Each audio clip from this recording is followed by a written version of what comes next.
Hi, Lynn here from Corelliana Boutique Crafts, KB Crafts, KB Patterns. Today we are sewing the on-the-go pouch by Sophisticated Craft Designs. This is the one that I actually have sewn and thrown this video into the start. This is the one I've done on my industrial. It is vinyl outside with quilted waterproof canvas, but a light grade of waterproof canvas, and mesh inside.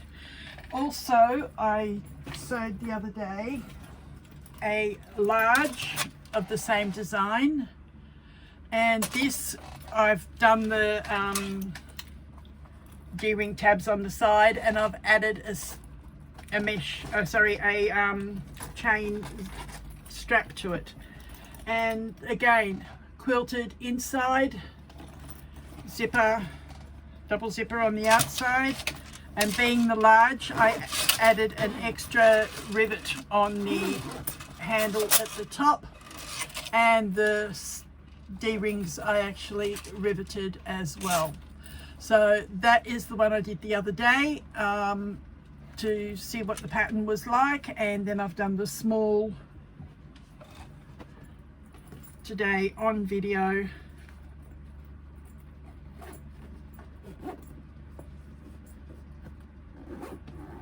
Out of vinyl and light grey waterproof canvas.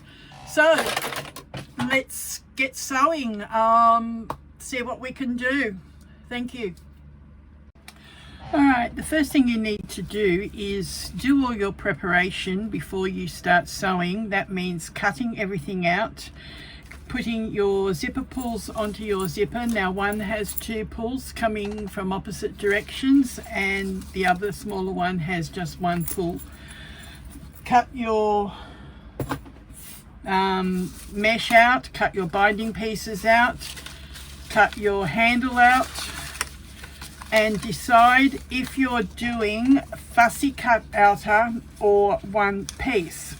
Now I have cut a couple of fussy cut pieces out so that I can show you how to join them if you're doing them, as opposed to doing a one piece, which I am doing.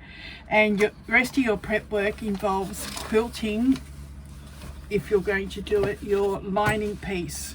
Now I'm going to insert a little video just after this to show you how to do the quilting, and then we'll get on with the sewing. Okay, first up I'm going to show you how to do some of the steps with the fussy cut pieces. I'm going to do the handle on here, and I'm also going to do it on the full piece, so you'll get to see that twice. First off, what you need to do for your handle is draw a line down the middle and place some double-sided tape. I'm going to put it on the edges of the outside pieces to make it easier to adhere it.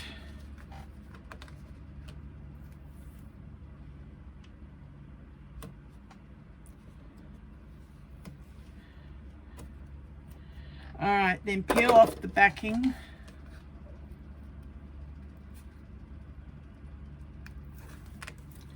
And pull that edge down and meet that center line.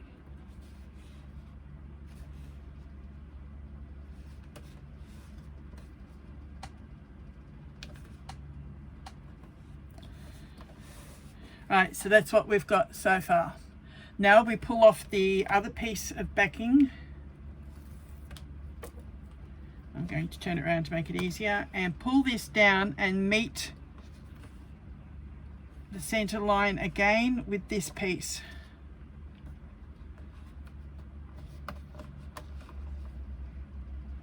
Don't overlap it, just meet it, or just a fraction of a gap. Alright, so there's what we have now. We've got the handle folded with a raw edge down the center. Now we are going to fold that in half again so that we're enclosing that raw edge, and we can place some clips on it to hold it together. closed up my zipper bag, have I? So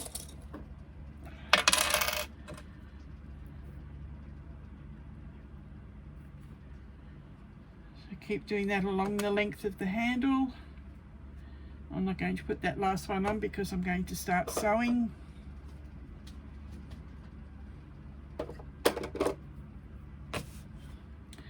Alright, and actually I have a foot that I could use for this. It's called a bi-level left or right, depending on which side you are sewing on. It actually has a little raised ledge on the foot that allows you to run your fabric along the edge of that and get a nice straight line.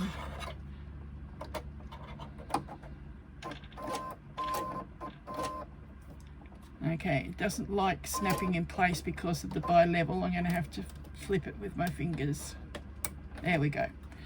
All right, so now we lower our foot down with it against the edge of the fabric. And if we want our stitching closer to the edge, we move our needle across towards that bi-level, because we only wanted about 1/8 of an inch. And I just feed it along the edge of that foot. If you've got your normal foot on, what you can do also is have a piece of tape that you follow, or place a magnetic guide on your machine so that you run against that.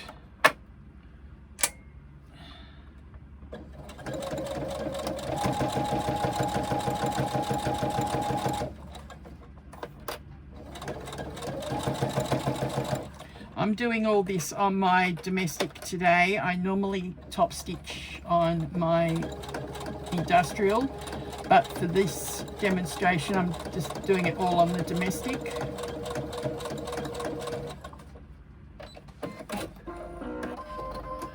Alright, that is one edge sewn. Now we are going to flip it around and we are going to do the same, run it along the edge of that foot again, and we are going to sew the seam down the other edge.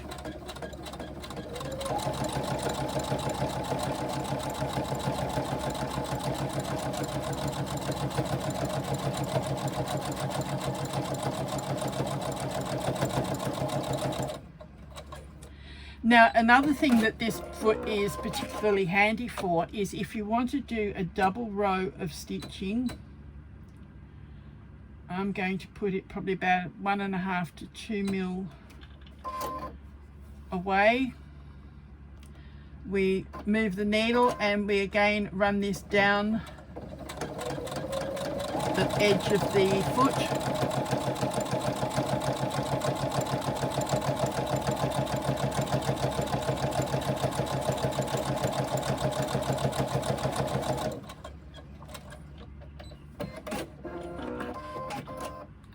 See how nice and neat and even that is with that foot, and that is basically 2 mil, 1.5 to 2 mil. I can't remember what I moved the needle on first time.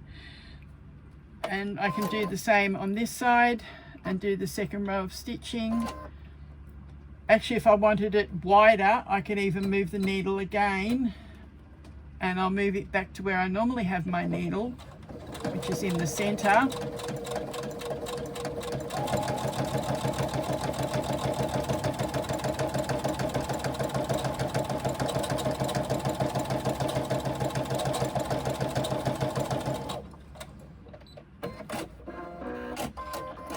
And as you can see, bobbin ran out just well. This was only a demonstration, but as you can see from this end, it's a wider gap between the rows of stitching, and again still nice and neat and even. And I will be back when I wind a bobbin. Okay, that's the bobbin done. I talked about getting preparation done before you start sewing. That is something that I should have done, was have the spare bobbin. I forgot that I was getting very low on that one there. All right, to do your fussy cut, I'm going to mark my 1/4 inch seam just on the back of one of the pieces.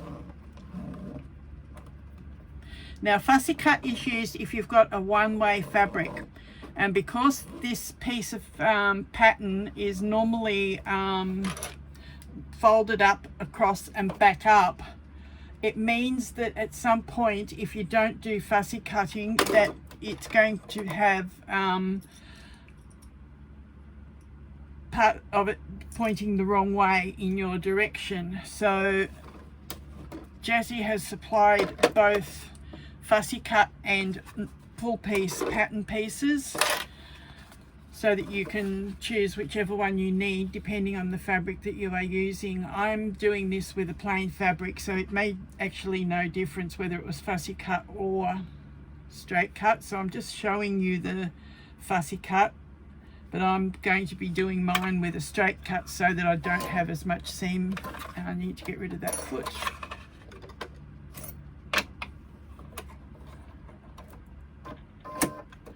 Alright, so position your needle on that line that you've just drawn and sew your seam.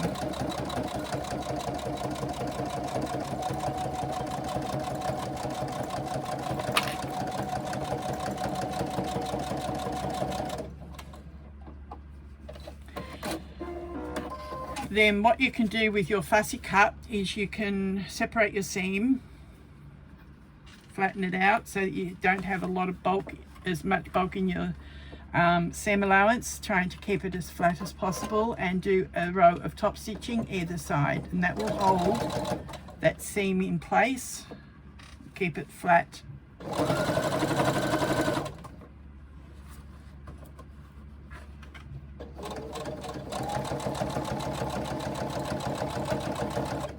I'm actually using a marine vinyl on the outer part of my bag. I'm doing the small version in this demonstration.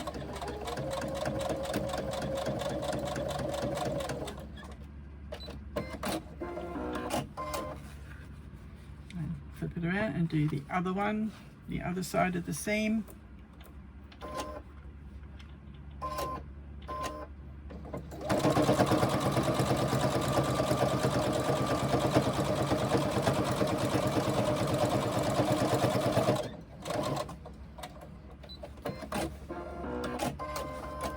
Alright, so that is our seam for our fussy cut design. Now I have marked where the handle marks are, and that is where you place your handle on one side and clip it. Then on the other side you clip it, and see how it comes up and forms the handle. These marks are on your pattern, so you follow those, and I will do handle further in the pattern when I come to it on mine. There's little boxes to be sewn, rivets to be put in, all that. I'm not doing that on this demonstration piece. This is now going away, and I will start on the next of it. All right, what do we need? I've got everything cut out, I've quilted. And again, yes, we start with the handle. So I'm just going to jump off camera and quickly do my handle the same as I've just done it, and then come back and continue. All right, now a tip from Jessie in the pattern is when you're sewing your straps, always start from the one end. Like if you start at that end for one side, start at the same end and sew the other side. And because my foot is the bi-level foot, I've just finished coming down this side. So what I'm going to do is, instead of turning it that way, I'm going to actually flip it over, and that will keep it with the stitching all coming from the same end. And I decided I liked the double row, so I've done the same on this handle as well for this part of the bag.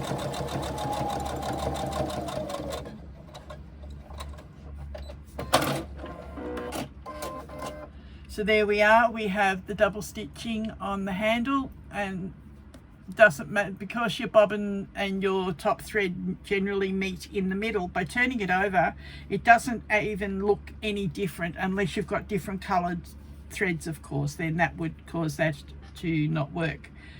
But it also helps to stop twisting. Normally vinyl will twist something shocking. As you can see, there's not a lot of twist in it, so that does help in keeping it a bit flatter. All right, now the next part of this is, no, we're not doing, okay, I'm not doing the D-ring on mine, but I will grab a piece.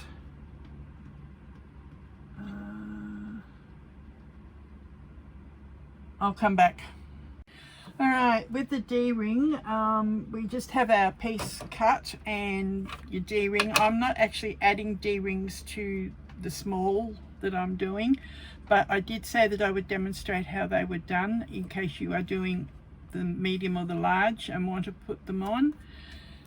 Here is one that I have done that has the D-ring on the side, and I've attached a little chain handle to it. Alright, so again, because I'm using a scrap of waterproof canvas and it doesn't like to stick real well, I'm actually putting again down each edge on the D-ring piece. Again, pull off your backing paper, bring this to the center line that you've drawn.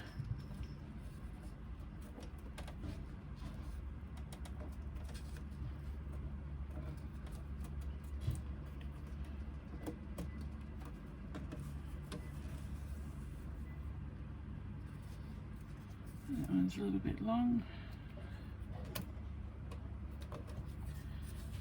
Okay.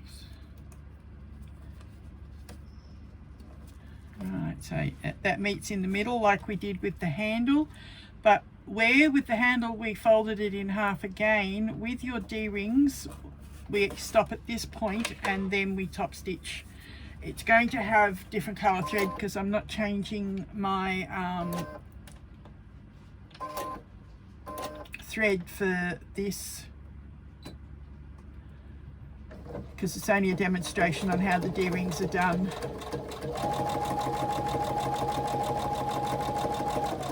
I said to Jessie, where there's parts in the pattern that I'm not doing, I would do a demonstration of how it was done anyway. So that's what I'm doing here with the D-ring.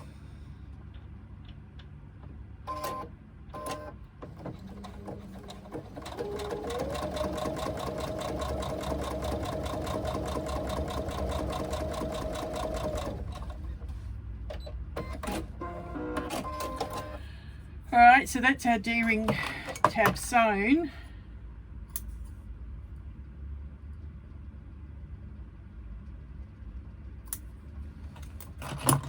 Now what you do is, I'm again going to use double-sided tape. I don't have my thick one here, which is what I normally use, but this will work. Alright, so down the middle.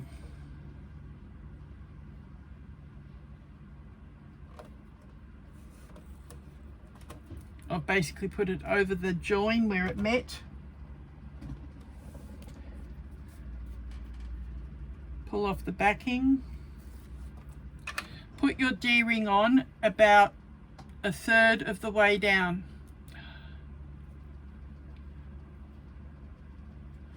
And then pull this piece over. Alright, so that's what we've done. We've put the D-ring about a third of the way down, and we've doubled it back over the ring. Now we bring this piece down to meet the other piece of the D-ring, like that. So once we sew it on, that seam is not going to be seen anywhere. Now I'm going to just use the top of this because these are my demonstration pieces anyway. Now, if we were putting this on a bag, it would be heading towards the outside, probably near enough to there. This won't work because it's only a size small, but it shows you how it is done. Where did I put the foot? There it is. Actually, I'm going to put the zipper foot on because we need to get closer to the D-ring. And a zipper foot usually allows closer seams. Alright, so when we've got a position where we want it, I'm going to come the other way. Bring it so that we can sew as close as possible to the D-ring. Move my needle back. I was lucky I didn't break it. I was just short clear of the... If ever you move your needle on anything and then change your feet, make sure that what you're doing is going to clear the foot.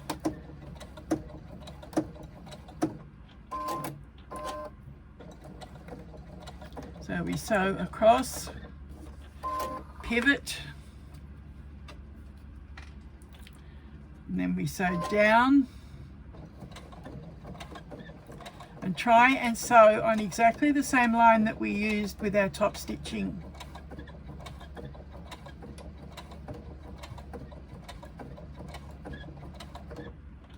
Pivot and across the bottom.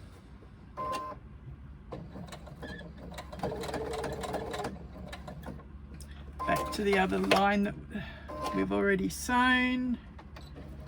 I'm actually a fraction out, so there we are. Get back to where we started. Now it's not going to let me get quite that close.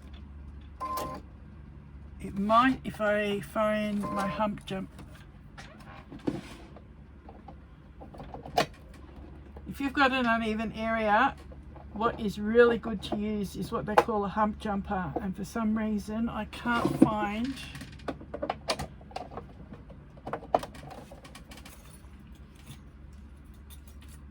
no, it's not even in the little thing I've got of different feet that sits under my machine. Okay, I'll just come a bit further down, that's all right. And so across, pivot to the point that we can sew a diagonal from where we are down to the opposite corner.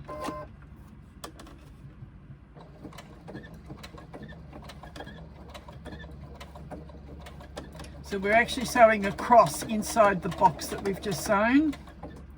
When we get down to the bottom stitching, we come across on that same row of stitching again to the other corner.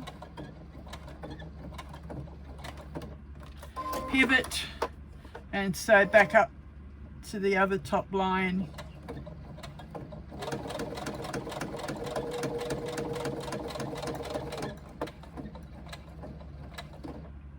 If you want, you can go back across that top line again just for extra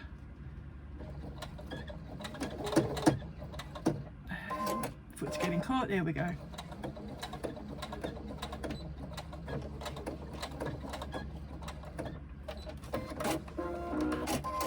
Alright, that top section's a little bit messy because I didn't do the same row, but that is sewn on with a box inside this rectangle. Now if you want to do rivets, what I generally do is in the center of this box or this triangle here, and at the same point up in this triangle here. That way my rivets are not going through any of the stitching to break it and therefore weaken it. So that's where I would be placing my rivets if I was putting rivets on the D-ring tab. But as I said, I'm not putting that on mine. That's just a demonstration for you. Alright, next we need our top flap pocket, and this is using our mesh pieces and some binding and that small zip. So we need piece E,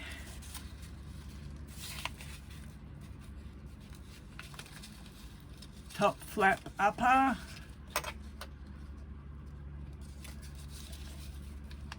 piece EA, that is, it's the mesh, piece E, top mesh pocket upper. That's lower, I misread it.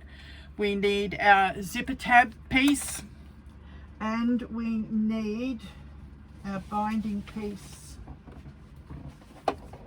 times 3, which is E2. We will also be putting our label, if any, in this position. I'm just going to cut one off for a moment and I'll show you where that goes in when I sew it. Right, this particular label we're talking about is our cloth label. If you don't use a cloth label, then this won't apply. Our other fancy label goes on the outside. All right, what are we sewing? We are going to be doing our zipper tabs first. So what we need to do is our zipper tab piece, we need to cut that into 4 pieces. So that's this piece here, piece F. I didn't get that. Could you try again? I turned you off. Siri interrupts me in every film I do, so today I thought I'd be smart and turn her off, and she's outwitted me and come back on. Alright, so fold it in half and cut. Then fold each of those in half again and cut. Now we have 4 equal pieces for the zipper tabs. I'll move the rest of this away for a moment. I normally have a table beside me and it's not there. My laptop's been moved in and out for both of us doing Zooms, and it's not where I normally have it when I do filming. All right, zipper tab and zipper. We place 1 on the front. Sandwich the zipper. Oh, that is right sides together, sorry. So right side of the fabric to the right side of the zipper. Then to the back of the zipper, we put right sides together to the wrong side of the zipper, and we sandwich that and sew it. Again, 1/4 inch seam.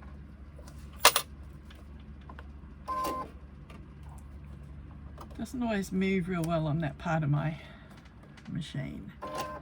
All right, so I'm not changing zipper color, thread colors, because I've actually quilted in the contrasting thread, so it doesn't matter that the contrasting thread will show. It will make it that it actually matches. Right, now we fold that back. Fold the other piece back. We enclose the zip in between, and we top stitch down the edge of that zipper tab that we've just done. Always slow down going over the teeth, even though they're nylon. I have broken teeth needles on them, so I don't want to actually lose a needle if we can avoid it. All right, so we have top stitched that. Now I'm going to trim my threads. If you trim your threads as you go, it makes it a lot easier than having to try and trim them afterwards, or when you get to a stage and you've left threads on. All right, so we do the same to the other side of the make sure your zipper pull is on at this point, because once you put this second side on, you cannot get your zipper pull on unless you take one of the zipper tabs off. Don't know how many times I've seen posts go up on Facebook, look what I've done, and how many times the comment is, been there, done that. So make sure before you put your second zipper tab on that you have put your zipper pull on your zip. All right, again, pull them back and top stitch.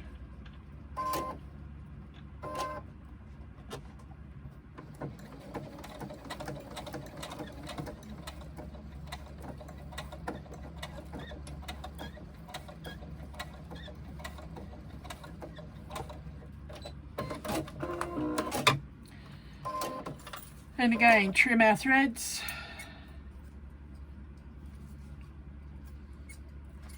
And there is our zipper prepared with the zipper pull on and our tabs on and top stitched. Alright, next we need bias binding, which is this other lot that I just put away before. I'll put the zip to the side there. We need the, I'm not using pre-made bias binding, and I'm not using a fabric that frays, so I'm using the narrow ones, and I'm going to finger press it because it's a thin waterproof canvas. Because I'm using vinyl on the outside, I wanted to give myself as much leeway as I could get with trying to turn it, because doing the small with vinyl and the thick waterproof canvas, you would have a lot of issues trying to berth the bag. I have enough issues with my hands as it is without doing that, and using the vinyl as I have today, and I use the thin waterproof canvas instead of the 600D one, which is actually a nicer waterproof canvas. It's the one I used, the pink, for the demonstration of D-rings, but instead I'm using this thinner, probably more a 300D. Alright, so that is my binding basically made. It's folded and pressed down the middle. Do that to all those pieces, and we put, again, tape down the edges. I can't find the edge of the tape now. What's going on? There it is. Alright, so now what we do is we put the tape down the edge, leave the backing tape on at this stage,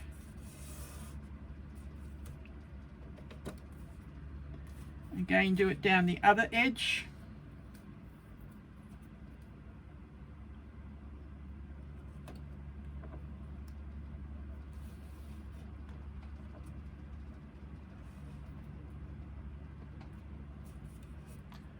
alright, go ahead and do that to the other two pieces of your binding and come back here and meet me. Okay, I forgot to mention, if you're doing binding that is a fabric that frays, you won't do the method that I've just shown you. What you will do is, like we did with the handle, you will fold it into the middle.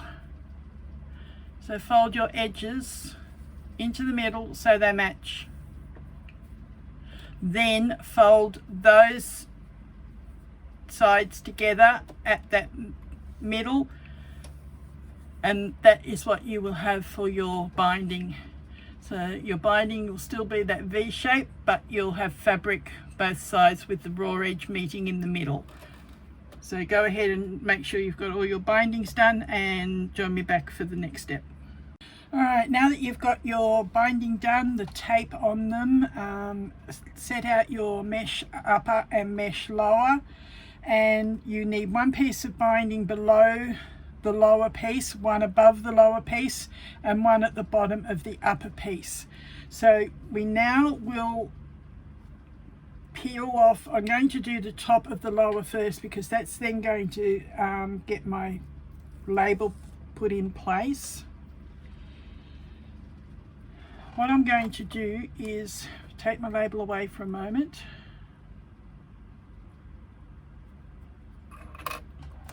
I've peeled the tape off there, so now what I'm going to do is I'm going to line this up on the edge of that binding with the sticky tape and stick that down. Now I peel off the piece on that side and I bring that down over the top of the mesh so that the binding's folded in the middle. Now when I get up this edge, I'm going to take my folded piece of label, and I'm going to poke that up in and under so that it sticks through the mesh, and then the other piece coming down is going to stick it down as we continue going through. So as you can see, that now has caught my label in under the binding. So if you have a label, that's how we would put that there. Then I'm going to actually do my stitching as I go so that it doesn't come apart, because I'm using waterproof canvas. So what we now need to do is a row of stitching along the folded edge.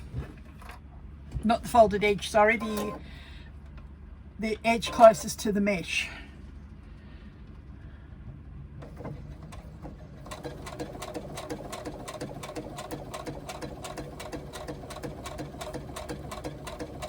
Now this seam is going to enclose the label as it goes.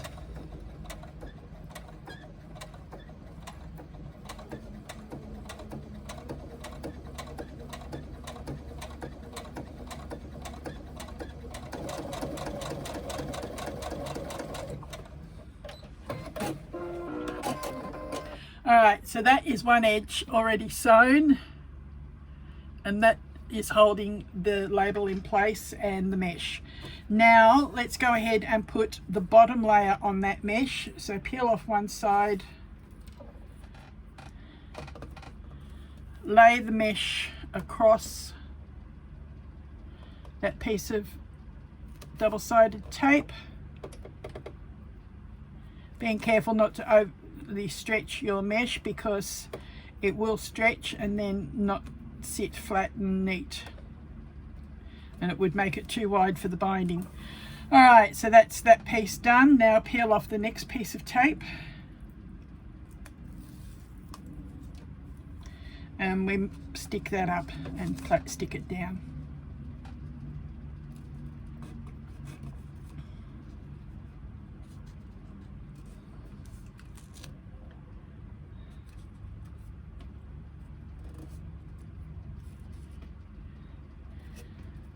And again, we do a 1/8 inch seam along the edge of that. Okay, do it the other way and you can see what you're doing.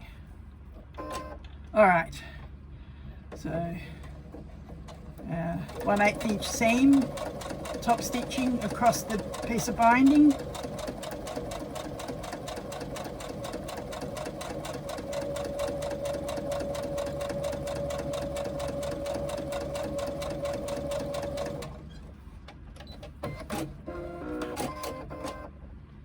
Okay, so that is the bottom piece of mesh done. Put that aside for a moment. Get rid of those backing pieces, we don't need them anymore.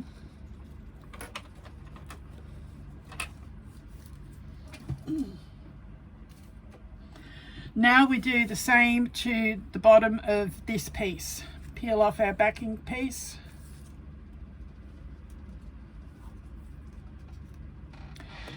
Lay your mesh neatly along that edge.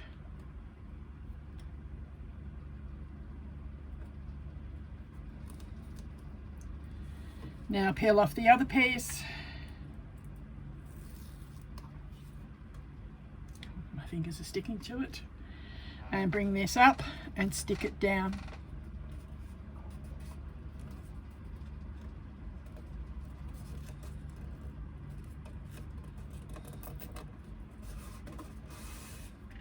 And again, we do our top stitching seam along the edge closest to the mesh.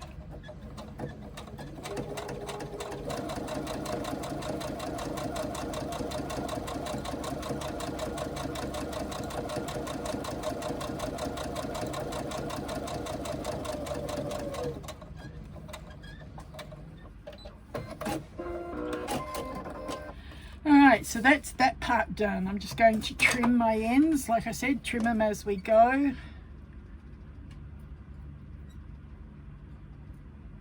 So that thread gone. Trim the ends of the thread on here and there, again there, and then that one. Alright, so that's that one gone. Now what we're going to do is insert our zip. What we need is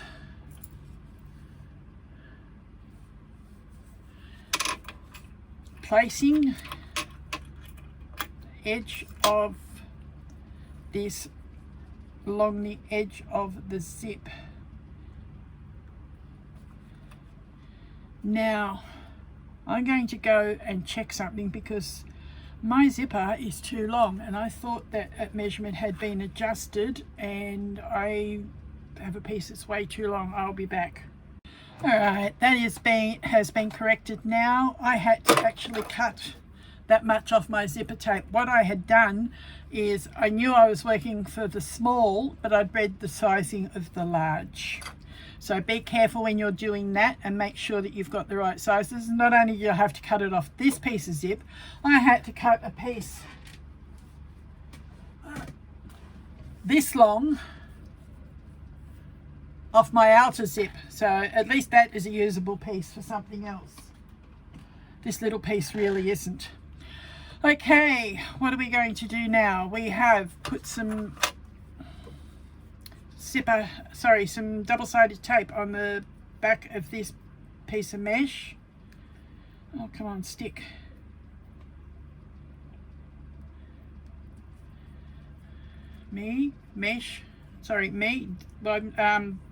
Waterproof canvas and double-sided tape don't always work well.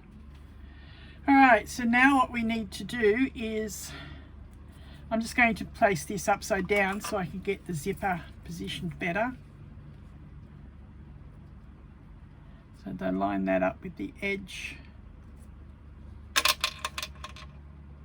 of the tape.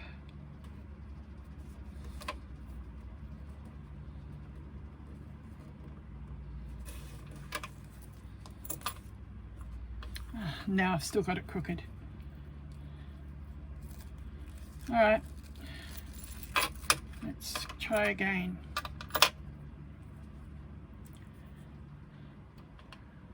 Line it up that edge, stick that down, and that is looking better. Alright, and now what we need to do is come down this edge of the binding piece that we have already stitched and stitch this to the tape, the zipper tape construction.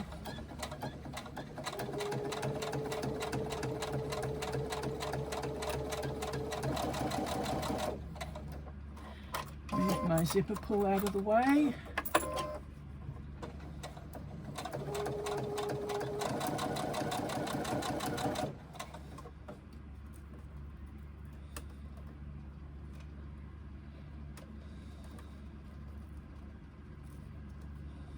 Get rid of that tape after.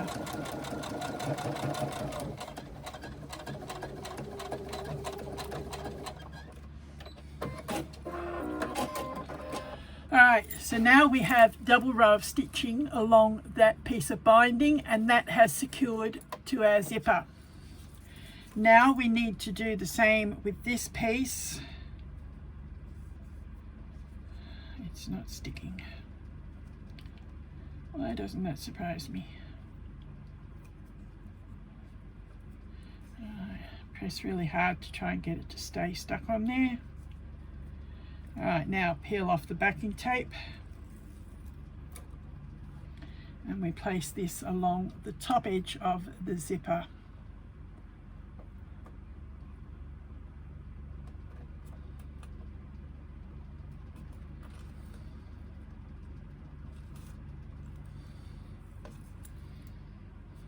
I need to move it down a little bit.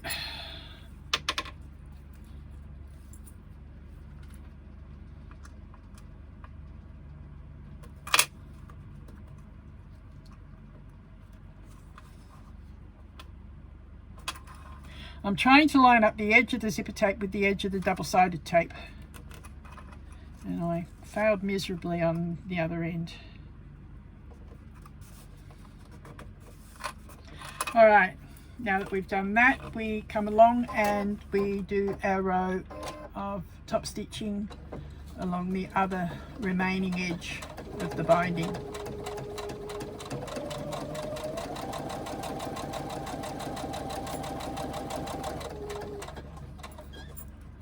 Move the zipper pull again and continue on to the end.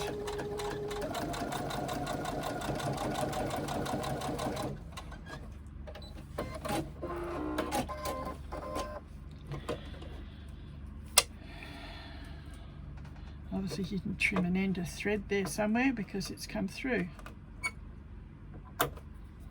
Out of the way now. Trim those threads. It must have been off the zipper tab there, I fixed it.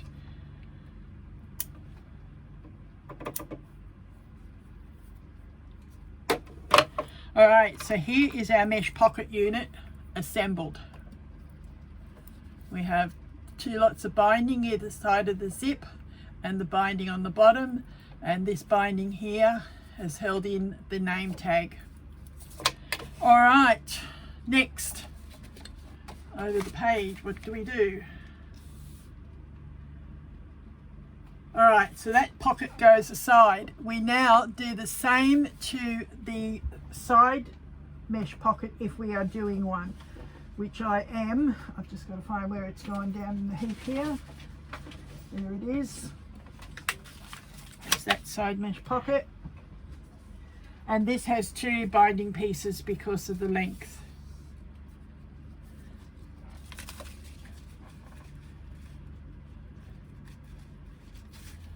That will be one at the top and one at the bottom, I take it. Alright, put that one aside.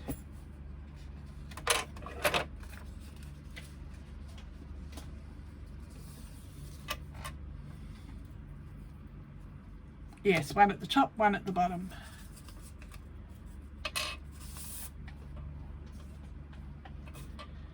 Okay, so same process as before.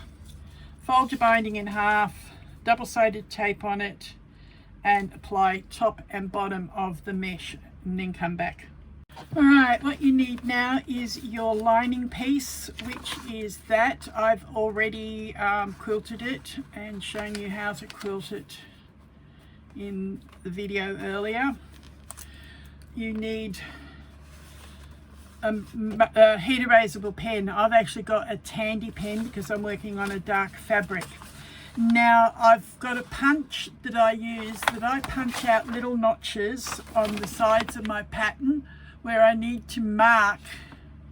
So I've marked the handle placements where the zipper ends, where the next notch is, and I've marked on the sides the placements for the the side mesh pocket. So now I'm going to lay this over my lining, and I'm going to, with this pen, make marks where the side pocket is supposed to, the side mesh pocket is supposed to sit. Where I'm marking is in the seam allowance anyway, so this won't be seen, so I don't have to erase it if I don't have to. Also, I mark this corner snip piece, lining up with the corner and marking that. I don't need to mark the handle placement on this piece because that's the piece that goes on the outer piece. I forgot to put a notch in there, but I can get in underneath it. Yeah, I will mark that anyway, just in case. So I'm transferring all these markings onto the piece. And then what I need is already on there. Transferring the handle, the zipper, and the side piece. And I've marked the upper side pocket there. All right, put that pen aside, put the pattern aside. Now what we are going to do, this was where she gets us to do this quilting. Where we start is here, in the center. We do a line out at 45 degrees each way. Decide whether you're doing an inch, inch and a half, 2 inches, whatever on your quilting. I went an inch and a half on this. On the large that I did, this one here, I went 2 inches. Okay, so that one is 2 inches on the quilting. This one is an inch and a half. I know I mentioned about putting the video before. I actually think I will transfer the video after here, so ignore about me saying the video before. Go ahead, put all your markings on, do your quilting lines, ready to attach pieces to your shape. Now I've already done the quilting, so I'm going to move on. Okay, so remember, like I say in the video, to make allowances for shrinkage on the quilting.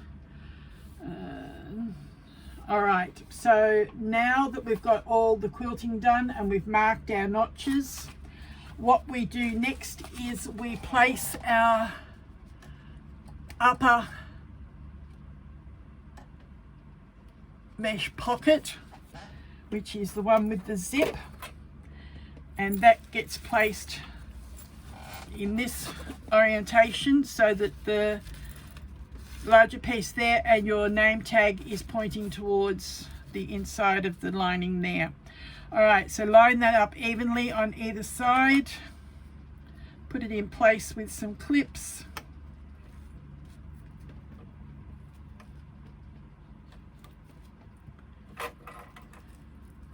You will find that it is a little bit wider than what you need. That is fine, don't worry about that. We will trim it off in a moment. All right, so once you've got that put in place, you will find that it comes down a little bit past where the zipper placement is. Don't worry about that, that gives us room to move. Now what we're going to do, I'm going to take this foot off and put the other foot back on.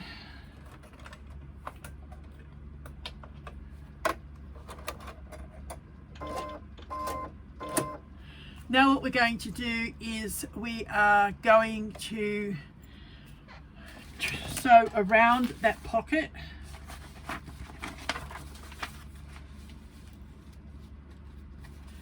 All right, the other option is if you don't want your label there near the zip, you can actually place it down here at this position.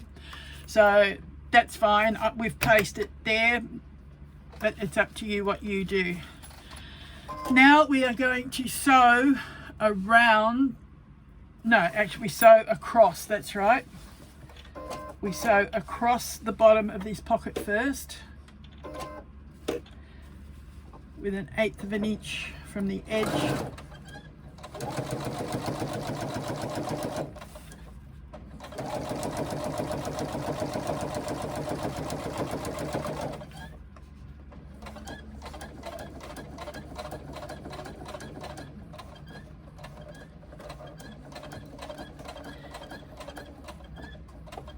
Now the next step is to sew around, so I'm just going to leave the needle down and I'm going to pivot the cords and everything here with different machines and lights and everything. I just got caught up on that. I'm going to remove that clip and I'm going to keep sewing down around the edge, probably in the opposite direction to what I would normally sew.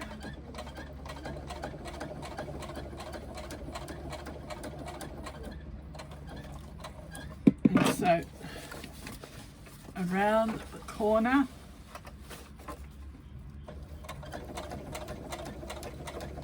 Move that clip out of the way. Keep going around the curve till we get to the straight and we come across.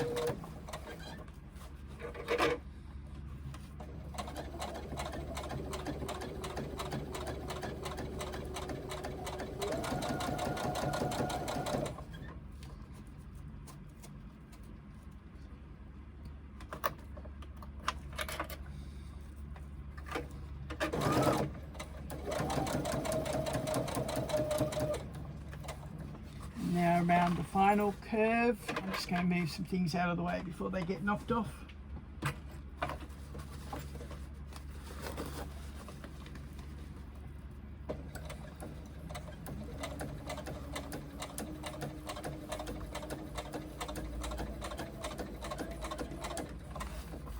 And back down to where we started before.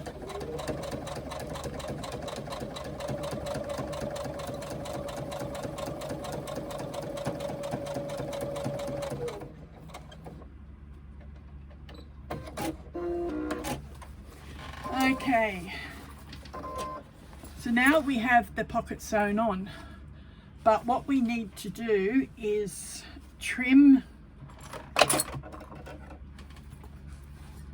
the overhang now.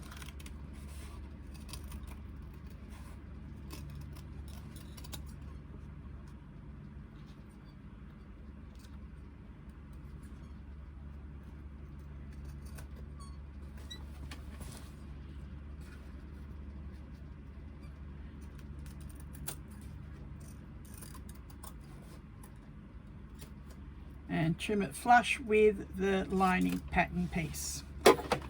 So now that's what we have, all nicely flush. And bear with me till I see what the next bit is.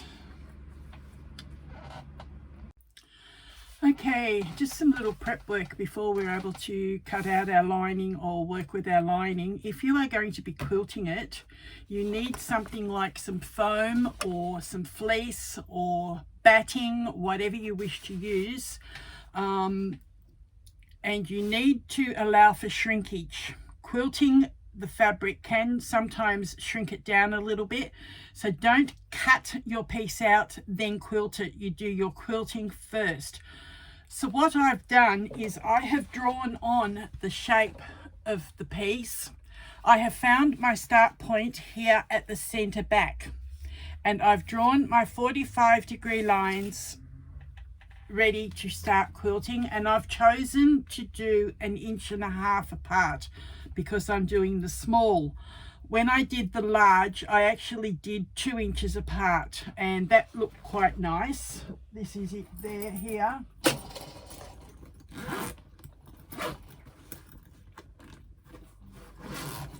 Okay, so that is 2 inches apart. Just a little bit bigger than what I'm going to be doing on this one. Then what you do, if you want to draw it on, use your quilting ruler and a heat erasable pen. I've actually used the silver pen from Tandy Leather, and it will remove with heat. If you haven't got something like that to use, you can use a guide for your machine that you put in and mark it. So you put it into your foot. There's usually somewhere to put it in, and you measure the width from your needle. Now I'm going to move my needle because I want it there, and slightly longer because I'm quilting.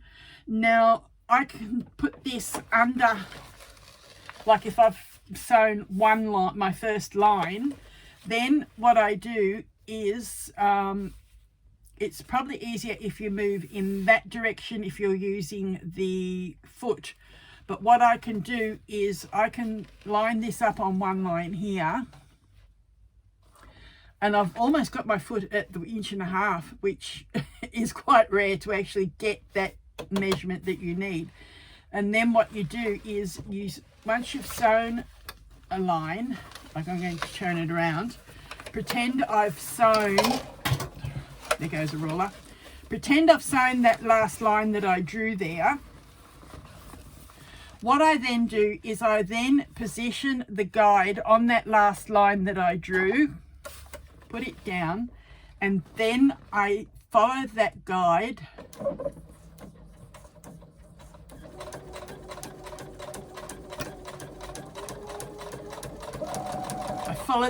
all along until I sew that line. Then I will move it and I will sew the next one. But I'm taking mine out because I'm not actually going to be quilting mine on this machine. It's just that this machine is the easiest one to show you when I'm doing the filming. So you can see there that little bit of a line that I have sewn that was measured. Where are we? I can't even see it myself.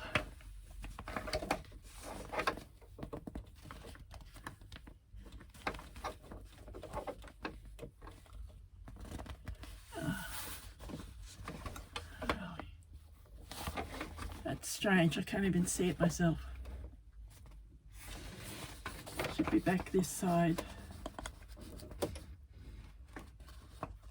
There it is there. I've sewn that bit of a line that was sewn with using the guide running on this particular line here, so that it's 1.5 inches apart. I'm actually going to be sewing mine on my industrial, so I will do all that prep work before I then cut this lining out for the use on the on-the-go pouch. So go ahead and measure up your quilting, either draw your lines on or work out your starting position and then use a guide on your machine. You can use, if you've got it, it's preferable if you're quilting to use a walking foot, because it stops the bunching of the fabric as you sew. So go ahead, prepare your lining and meet me back for the rest of the sewing. Okay, the next thing that we're doing is putting the side mesh pocket onto the top part of the T shape. Now we've marked where they line up, top and bottom. That's where the binding pieces are. And Jassy says about putting masking tape or something on to hold it in place. I can't find where I've placed mine at the moment, and that is nothing unusual for me. I always put things down and can't find them. So what I've done is put a piece of double-sided tape just on the section that goes across between the lower part down of the T. This is just going to hold this in place and stop it from moving as I sew.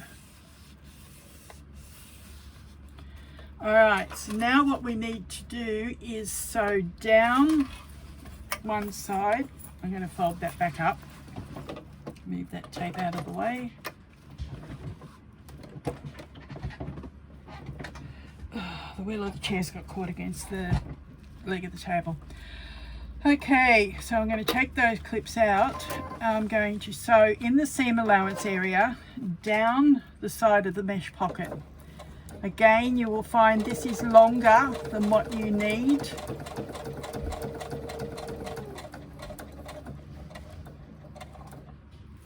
Along the bottom.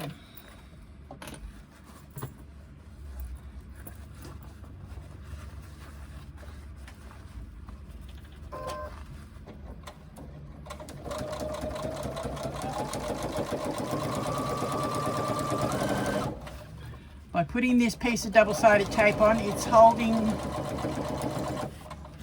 the binding in place and not moving on me. Even though I didn't put it all the way along, it's enough to hold it that I can work with the rest of the pocket. Then when we get to the other end, pivot and come back up the side.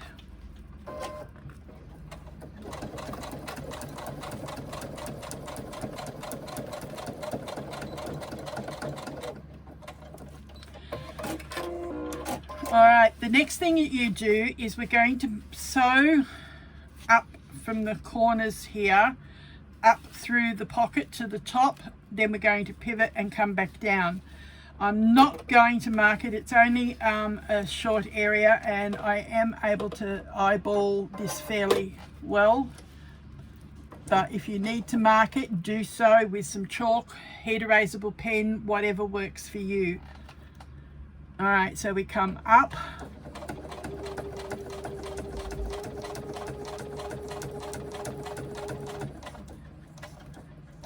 When we get to the binding piece, stop. Pivot it slightly and come out for a couple of stitches. probably go 3. Yep. All right, pivot, come back across the top of the binding. I'm only going to do a couple of stitches, probably, yep, and come back towards the line that we've sewn out from, and then pivot back down and come straight back down and stop at the bottom again.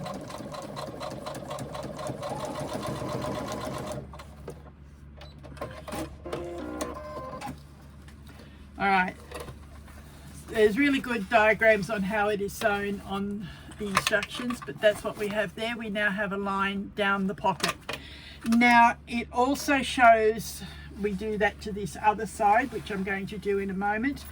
It also shows a central line down the pocket. Because I'm doing the small size, I think that that is going to divide my pocket too small for putting something in. Definitely divide the medium and the large, but the small, I'd say, is an optional choice. So again, starting at that T piece, so down,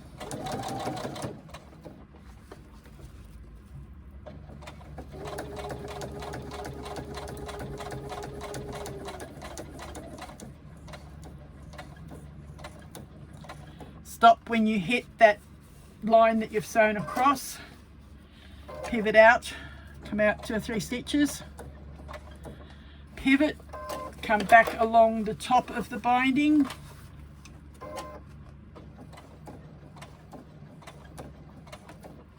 pivot and come back towards the bottom of the binding, and pivot and come straight back down to the corner again.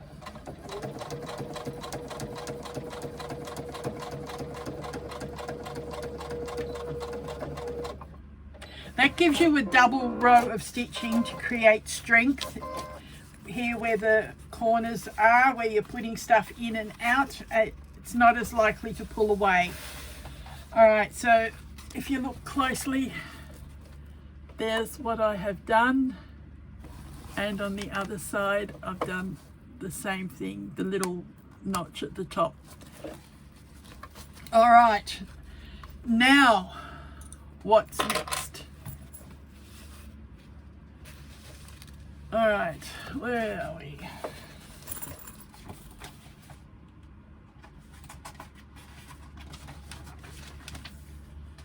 Okay, your lining is ready to be put away for now. We start working on the exterior, which I'm doing vinyl, a red vinyl, and my handle is here. If you're putting D-rings on, it would be done here on the exterior pieces, like the wings here, but I'm not putting... I didn't get that. Could you try again?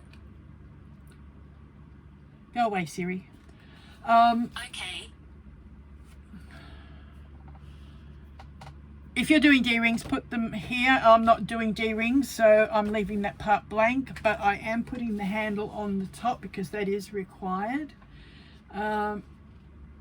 This is where Jessie shows you if you are joining fussy cut pieces. This is at the stage that you would join them. There, what you need to do is add your logo tag. Now that will go on what will be center front. So you've got to find the middle part across. I'm just going to find it easier this way. Fold it in half, make a mark on the inside,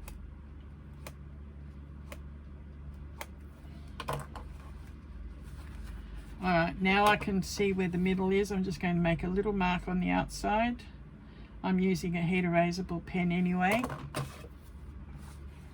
Now, when you're putting your logo on, you need to have this T shape facing in front of you with the rest hanging down out of the way. Then you want to find where you want to put your logo. Now I'm going to try and put it centrally, so it's about 3 3/4 inches, nearly 4 inches. Where are we? Yeah, 4 inches. So I'm going to put mine around about the 2-inch mark, down from center, which is basically there. I'm only going to put a tiny little dot. I'm going to go get my logo and show you where it will sit. I'm just going to raise the foot so the holes, there we go.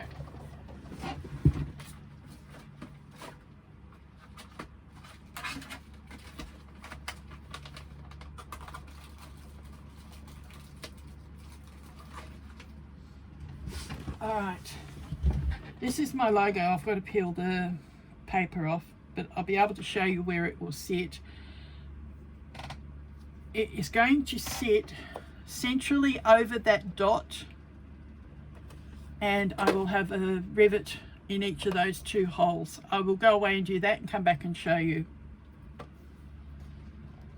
Alright, that is where I've put my logo, and I use rivets. Now don't forget to reinforce behind. If you're using prongs on your label, then you'll need to cover over the back of it as well, but because I'm using rivets, I don't need to worry about that step. Next part is D-rings. If we are applying them, they will go on either side there. The instructions are in the pattern on where to place them. I've shown you how I applied it on the sample before. Now our handle comes down here to these marks that we made. We need to mark on both sides of the long handle 2 inches. There's a little table in your pattern that tells you whether it's 2 inches, 2 3/8 or 2 3/4, or it's also in metric as well if you need it. I'm marking 2 inches, so that is there, and 2 inches on this side. All right, now what am I doing? Placing the handle and sewing a box. Line it up with those marks on the side that we placed before, and keep it flat at that 2-inch mark. I'm going to line that across there and put a clip on it so that it stays level.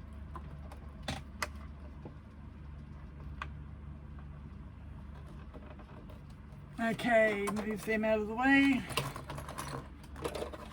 Them out of the way. Scissors out of the way. All right, now box. I'm going to start at that 2-inch line, making sure I stay within those marks on the side of the outer piece, and we're going to go across.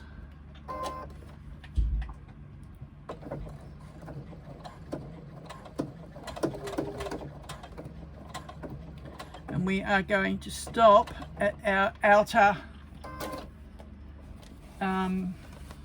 line that we top stitched before. So down that line.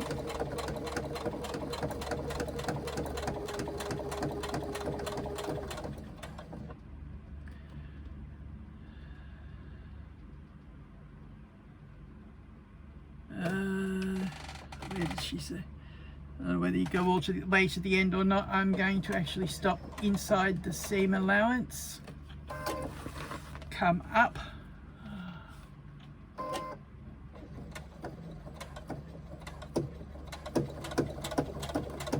come across to that other outer piece, outer stitching line. I've ended up the needle gunked up before, and now it's transferred it all onto there, and I've got to wipe it off. There we go. It's okay.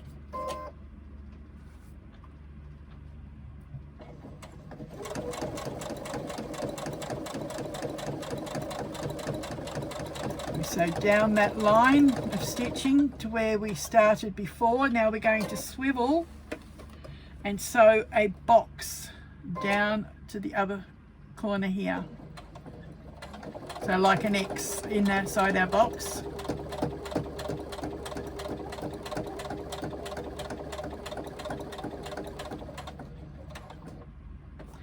Swivel and come back across that bottom stitching.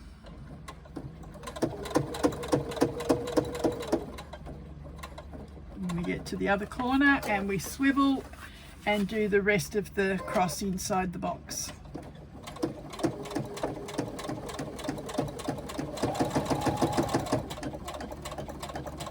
I really probably should have the walking foot on because it's not sewing 100% on this vinyl. And I'm going to come back to where I started.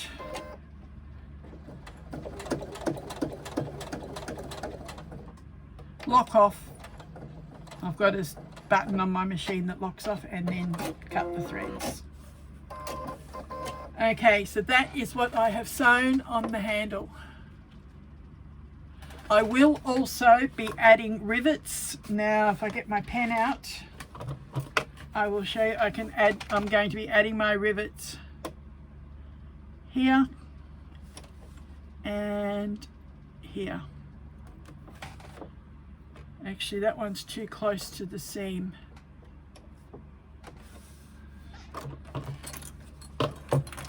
Rivets need to stay at least an inch, which is where it crosses. So I'm going to come just this side of where it crosses and put the other rivet. So I put 2 rivets in this side of the box. And I'll do the same on the other side. So go ahead and put your handle on, and if you're going to rivet, go ahead and rivet it and then meet us back here. Alright, next up we need our exterior zipper, and we are going to place it onto the straight edge first, which is the top of the T. Now you find the center of your zipper and put that on the central place on your outer piece. Then clip each end. You will notice there is excess. Leave that excess on there. It's needed at this stage. I'm just going to get some more clips. Closed it up the other day. The cat got up and was trying to get them. So I've locked her out of my room. Alright, now we're just going to place some clips to hold it in place. I need one more.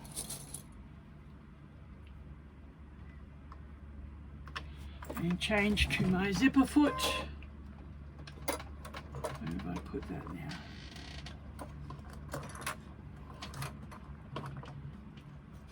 There it is.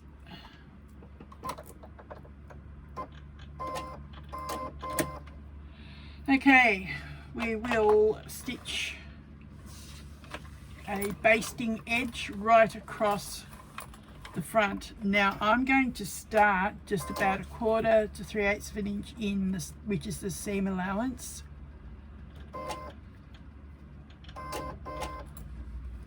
And just baste all the way along. So the zip is right side down, and we're sewing right along this top edge. Can you see now we've got a basting seam? Probably not enough to be able to show you. I'll show you closer shortly.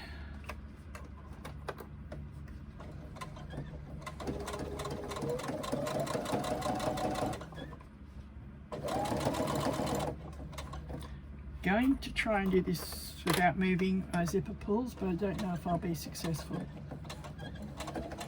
Yes, because it's a basting seam, I've managed to get away with it. I think it depends on the zipper tape. There's minor differences in widths of the tape, and if it's a narrower tape you can't do it. Alright.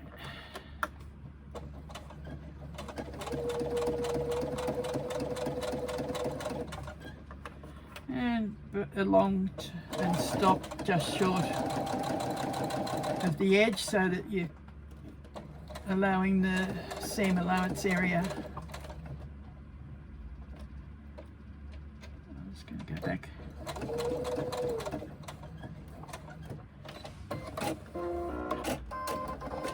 Alright, so I've done a basting seam along the edge.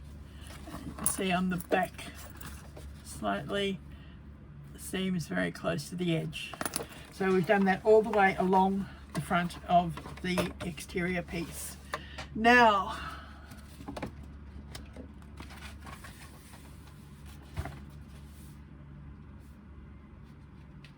next we are going to get our outer piece, sorry, our lining piece.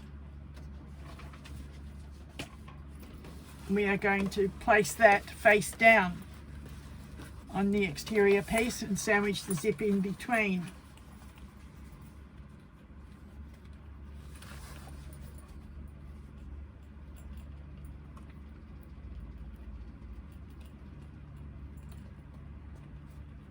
Just clip it in place.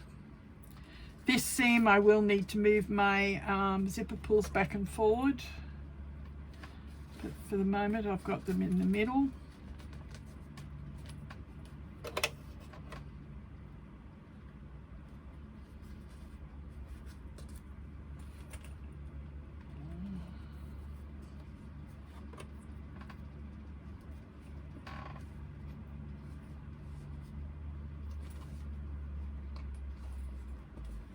Alright, so we've placed them together, right sides together, and now we are going to do our proper seam at 1/4 of an inch.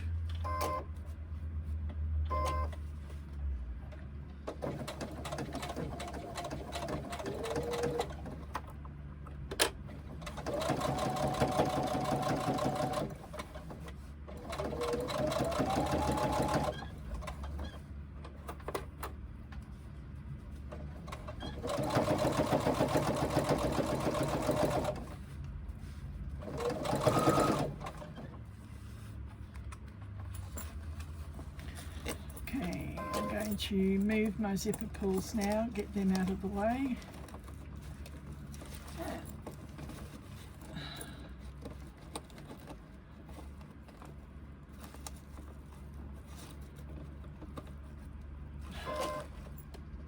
I'm going to have to cut my thread, take it out.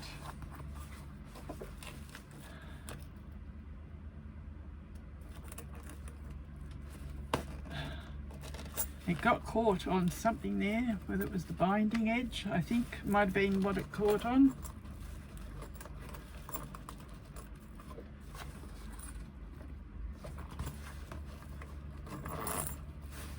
Alright, now I'll go back a few stitches from where I stopped and start again so I can lock it in.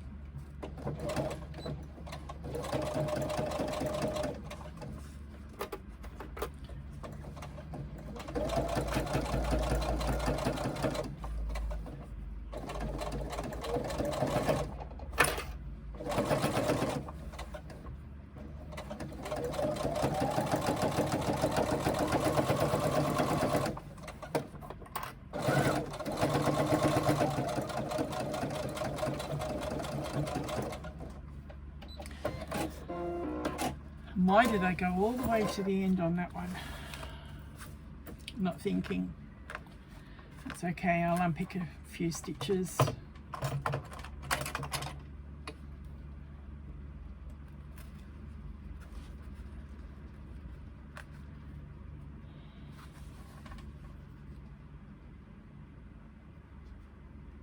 Okay, I'll unpick back to there.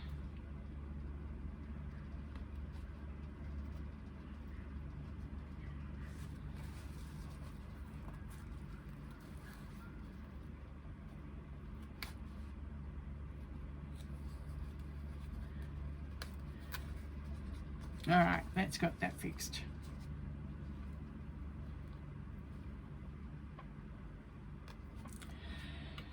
Okay, next we need to lock off the end of our zips, which is putting a running stitch across each end.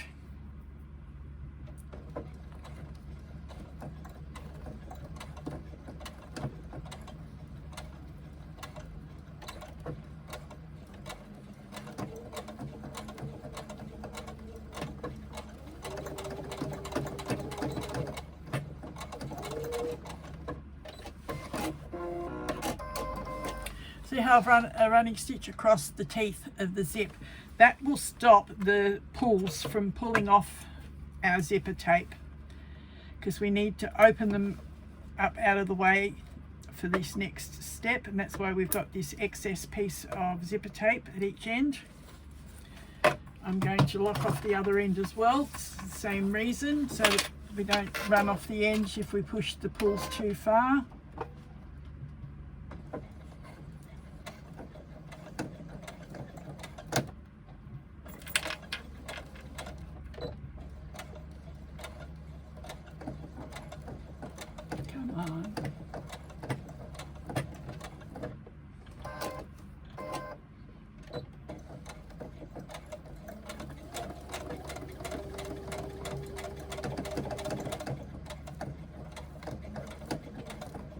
See the one I sew as well this end. Where's my pusher?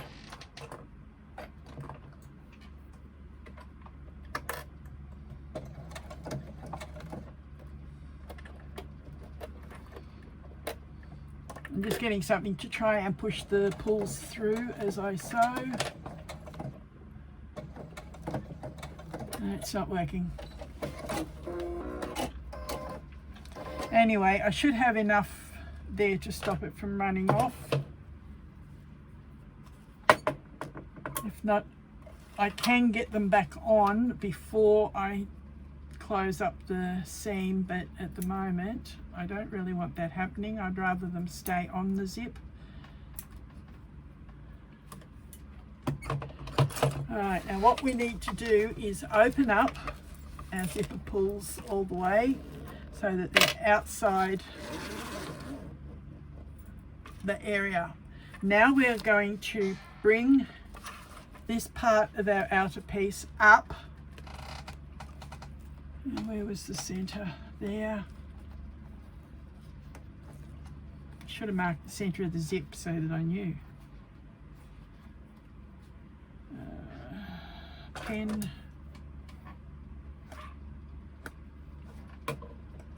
Easiest way is get the zip, fold it,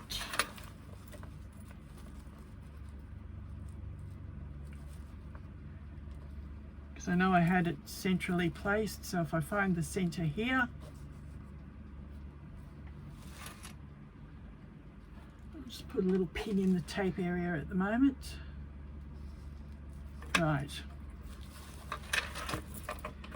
Now what I'm trying to do is place that part of the tape, the center of the tape, with the center of the rounded flap edge. I can now take that pin out and put a clip on. And need to carefully push this around the edge, around the corner, the bent. This bit here may need 2 or 3 snips in it to make it sit flatter.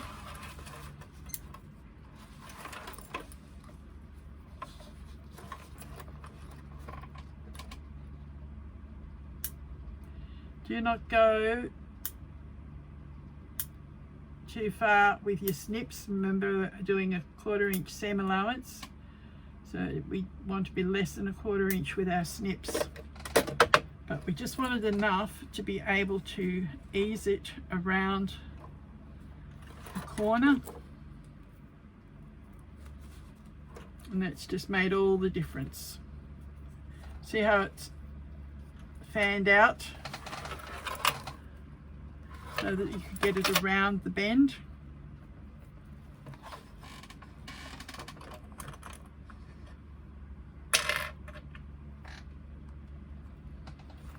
Now we keep coming down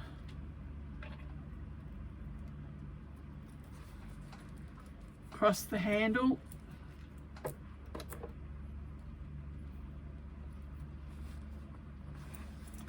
and down to our point where we've marked for the zipper end.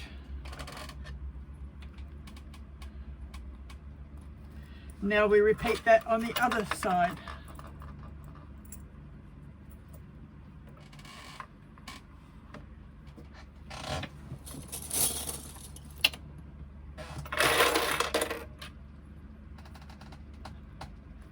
Clip it along the straight edge till we get to that corner. Put 3 or 4 snips in it along the edge of the tape, just enough for it to fan out. If you're doing a larger size than the small, you'll need probably a lot more snips. If I remember rightly, when I did the large, I did about 8 to 10 snips to go around this corner bend.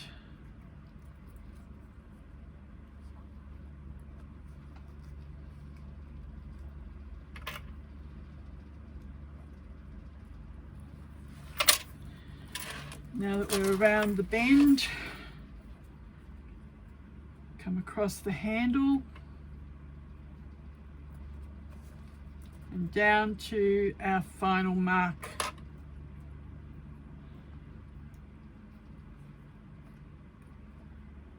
All right. Okay, so let's do our 1/8 of an inch. Let me move the leg of this chair again. Every time I move in and out, the legs seem to swivel around to another position. Every so often it hits the leg of the table as I come in. All right, I'm going to move my clip down a little bit and find where I put my tandy pen. And I'm going to transfer that zip mark onto my zipper tape so I can see where it is. And the same on the other edge. Move my clip out of the way and a mark on the tape for the zipper end. All right, those tandy pens are good. We can't get them here in Australia, but I had a swap on another group recently and I put in my wish list of what I would like. It was a tandy pen and I was lucky to get 3 of them. I was so happy. All right, so we do our 1/8 of an inch starting at that point.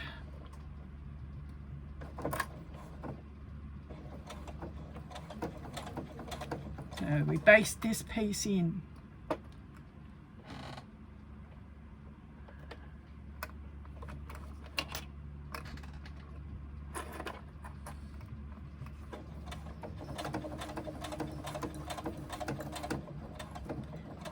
If your machine plays up coming across the handle, use the hump jumper. If in doubt, I normally just jump onto my industrial and do the seam, but today it's behaved itself.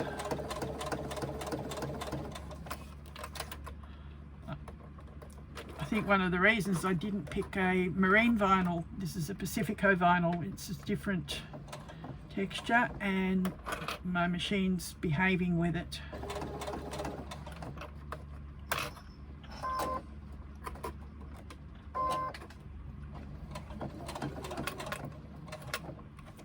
This machine does not like marine vinyl one little bit. So I quite often have to sew most of that on the industrial.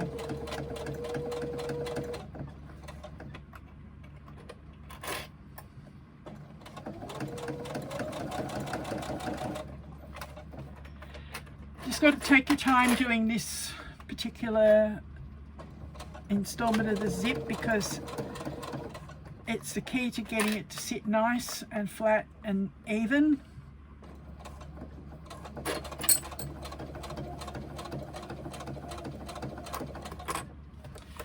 I'm going to pull the clips off there at the corner, and I am going to get something to pull this out to the edge.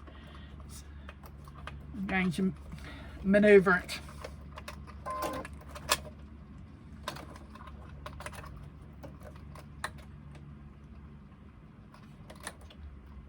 Alright, let's get that out to the edge there.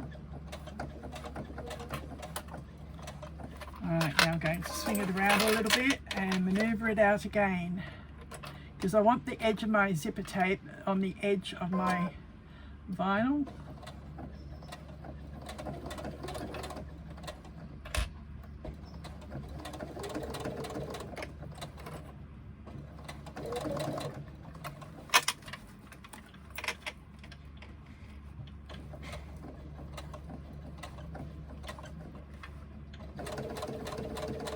Alright, we're around the corner,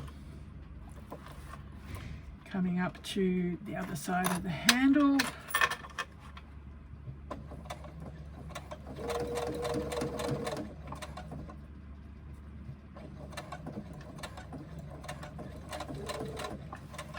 That's the other area if you're going to need the hump jumper. Alright, and coming down.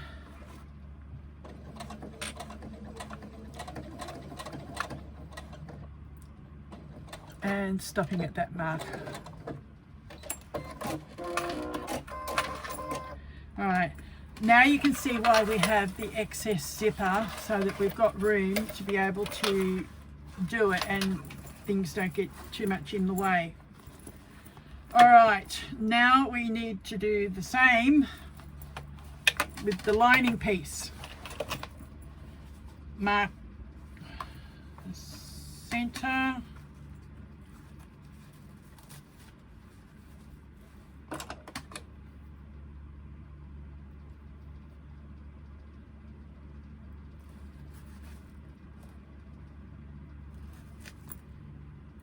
Have it marked where the zipper end is on this.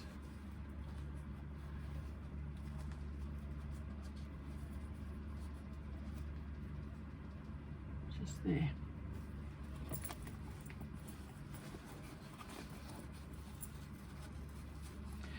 Quite often helps if your markings go on both the right side and the wrong side.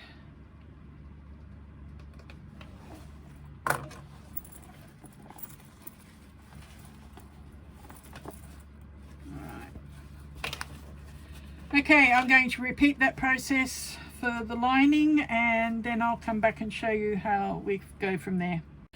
Okay, now that we've got the zip in, I did that while I was off camera. We now have to start connecting the rest of the bag. We need to match up. We need the outer and the inner separate like that, so that you can do the sides like that. And on the other side here, we are matched where we have the L shape. We are going to fold that, come down to the snip mark.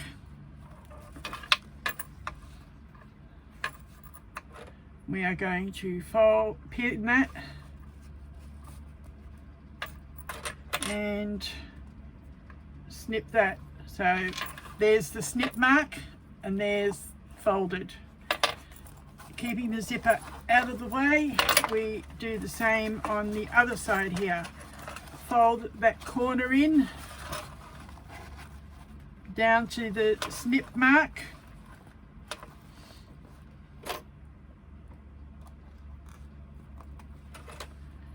and put your clips on.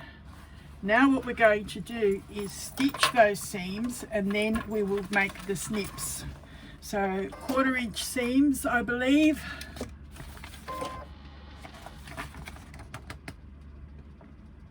Yes, 1/4 inch. No, hang on, could have it too now. I have missed a step here.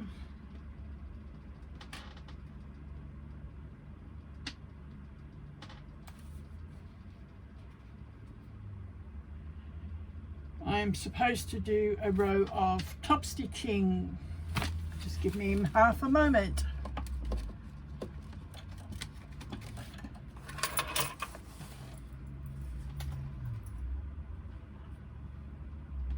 I think I'm supposed to do it on the bottom piece as well, yes. Okay, take all my clips out. I'm a step ahead of myself.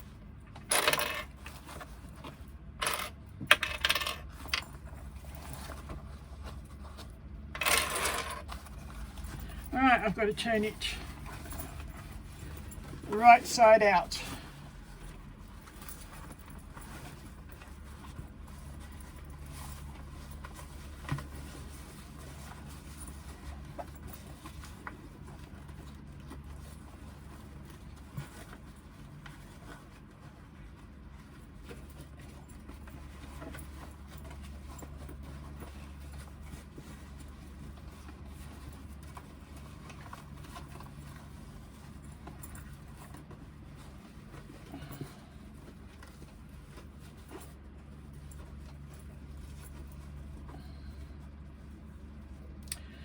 Okay, because of the stiffness that we've got here near the handle, I am actually going to do this one row of top stitching on my industrial. Now I haven't got the camera set up for the industrial, so I will go away and do this row of top stitching and then come back. Alright, what I've done is on the industrial I've stitched that side of the handle, missed the handle and stitched right around back to the handle, missed the handle and then started again and stitched the rest of that.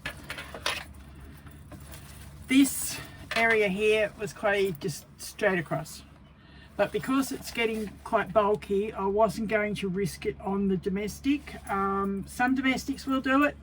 I just wasn't going to risk it when I had the industrial sitting there. Alright, now we turn it back inside out.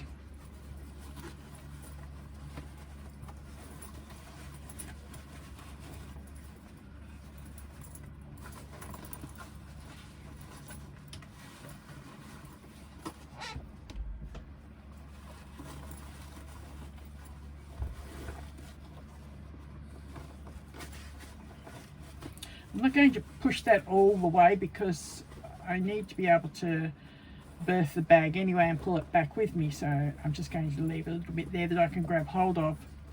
Alright, now we start doing this part again.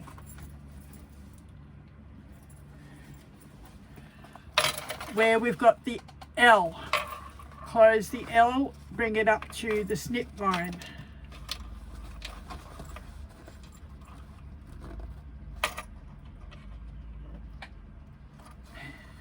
Peg it, peg it. Same on the other side. Bring it up to the snip line.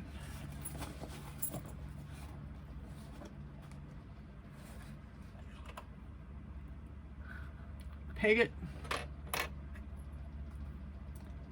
peg it.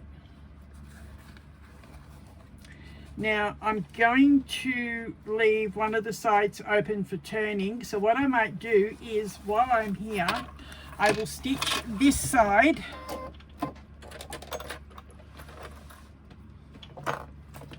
of the lining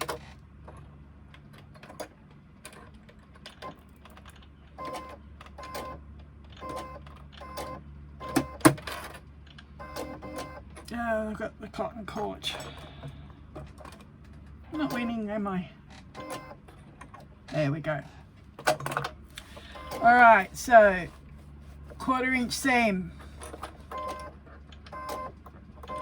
Pretty sure it's 1/4 inch seam.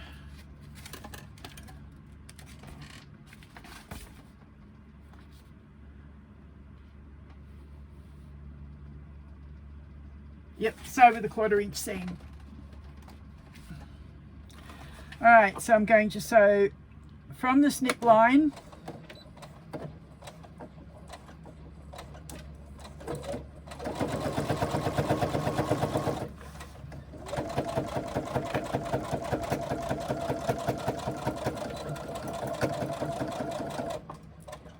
down to the fold and stop. On the outer, we are going to actually pivot and come up, but I'll come back to that in a moment. Okay, now the difference between just coming up to there and stopping, that's where I'm going to leave my opening to turn through. On the outer piece, we have clipped up to that line. What I'm going to do is start stitching that when I don't hook onto the corner. Okay, so 1/4 inch seam down the side, sewing up towards that clip line.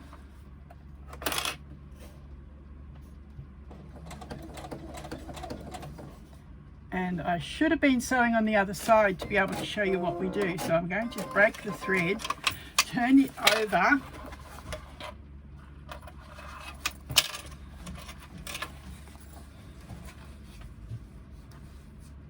I'm going to start sewing from the other end. Actually, I'll do the other side here so it's easier. I can show you a lot more clearly.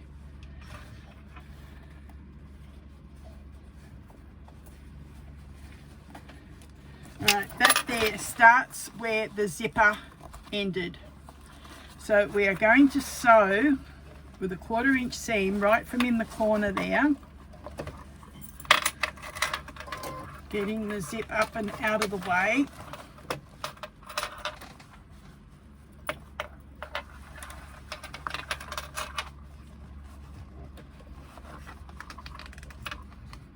It's actually quite fiddly doing this bit with vinyl because it's slipping on itself.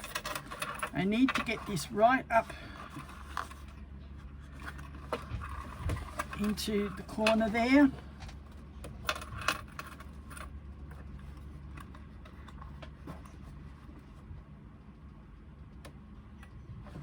And this side I need to sew from the other side of it as well. Alright, I will eventually get there. And I've got someone at the door, I'll be back in a moment. Right, I'm back. Okay, so what we do is we clip up to that corner, and then from this side we start at the fold and clip back towards the corner as well.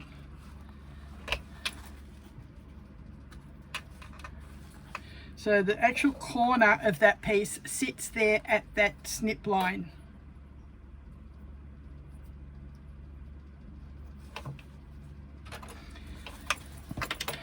So we start sewing. 1/4 inch seam allowance.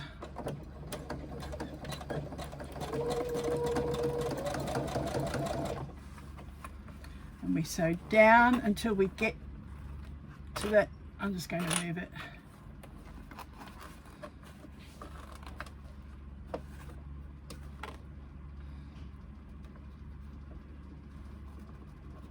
Alright, so down to that snip.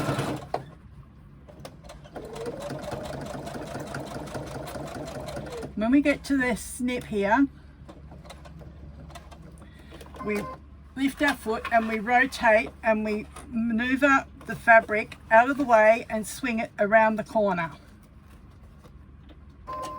And now we stitch back up towards the zipper area and get as close as we can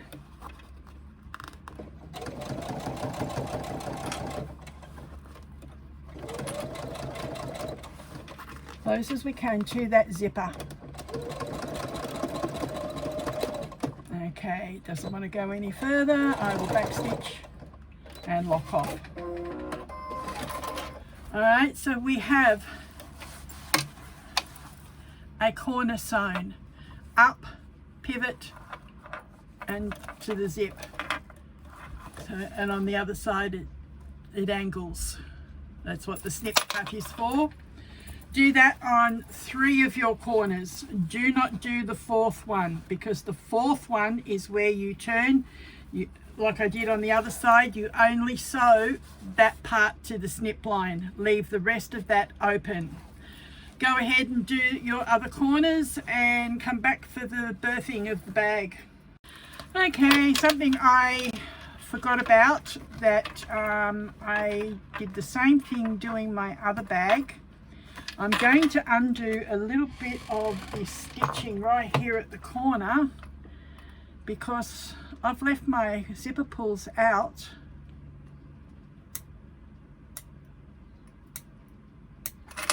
And I can't get it back in through the opening. If you've only got a little pull on there, that won't be an issue. I'm breaking nails, everything, trying to get it back through. Alright, so I'm going to get my hand in now and try and get that through.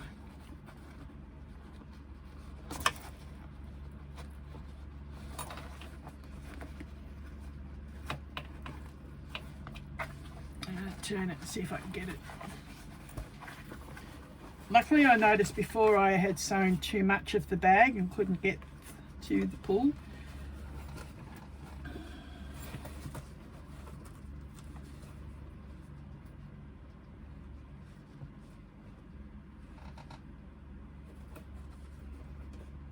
I need to open a bit more, I just can't get it through. See how it's caught here in the corner and I can't get it through any further? Actually, the more I work at it now, I'm starting to get there. Try to get hold of the other end of the zip there. I used nice big fancy pulls on it and didn't even think of this step. Now I'm going to have to unpull some of that stitching. I had it up nice and close too. Alright, I should be able to get that through now.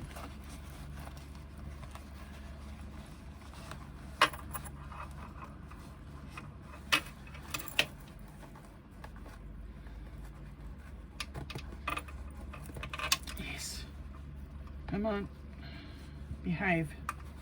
Come through. Nice big heart on the end of it, and it doesn't want to come through. Got it. Alright, so make sure before you stitch too far that you pull your zipper pulls through to the other side of the zip where you're stitching. Alright, that one you see I was able to push right through. Okay, so now I need to go back to finish sewing that back up that I unpulled just then.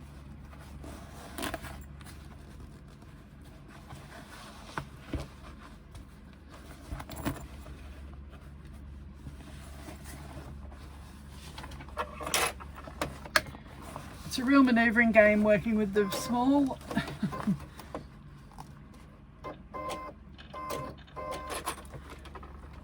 Okay, now I'll try and get that to stitch back up.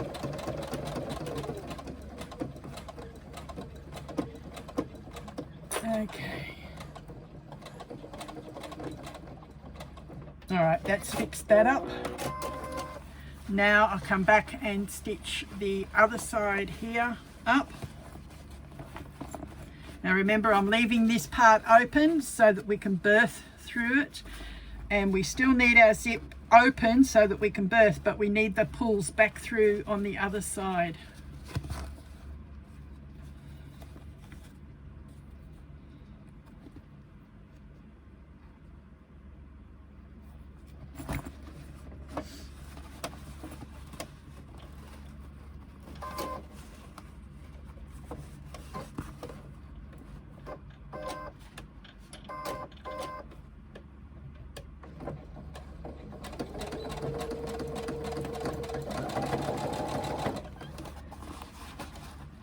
So this is the rest of the outer being sewn up. Again, getting as close as you can to that zipper.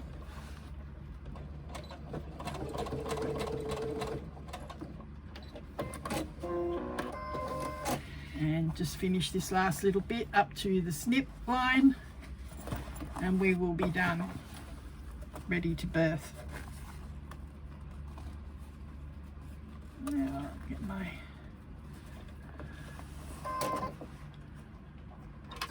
snip part to angle around.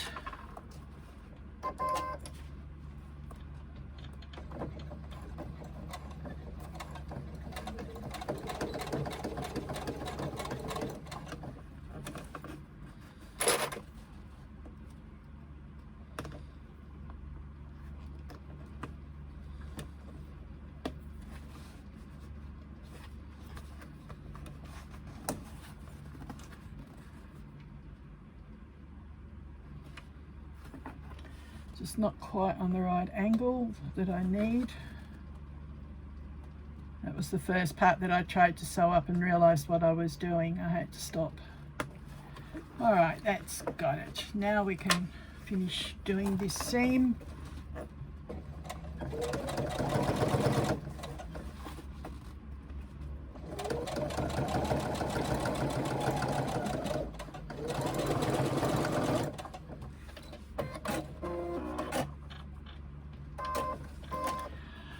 Okay, we are done. We are ready to birth the bag through that tiny opening just there.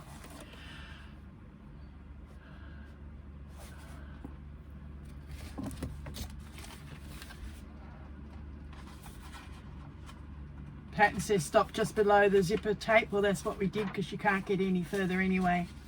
All right, repeat for each of the corners. We've done that.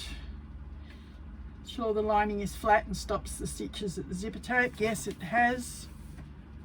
And we have left the gap for birthing the bag. All right, this is why I left that flap piece partially down so that I had something to grab hold of and could pull it through, because that's the thickest part of the bag.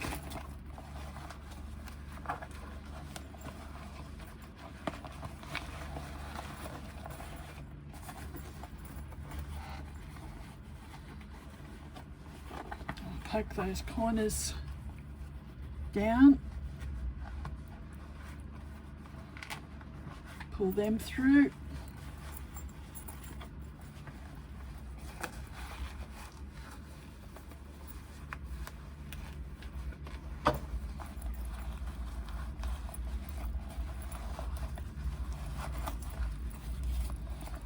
Now I've just got the lining part to push through.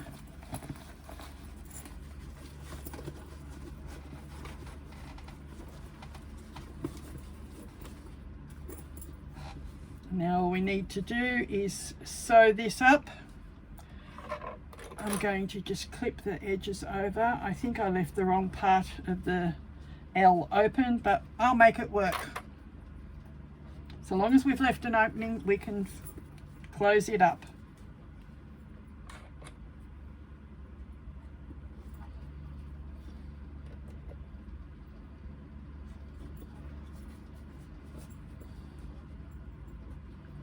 All right, here we go. Match our corner pieces. Hang on, I haven't poked them out.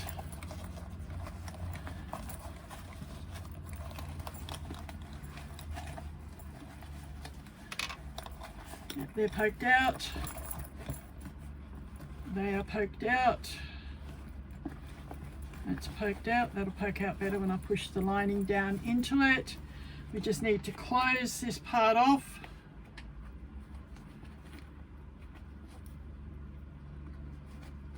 And again, it's quite thick, so I think I might do this final closing part, which is this part here. I might just close this part off with my industrial because this is quite thick with the foam and everything. And I'll be back and show you.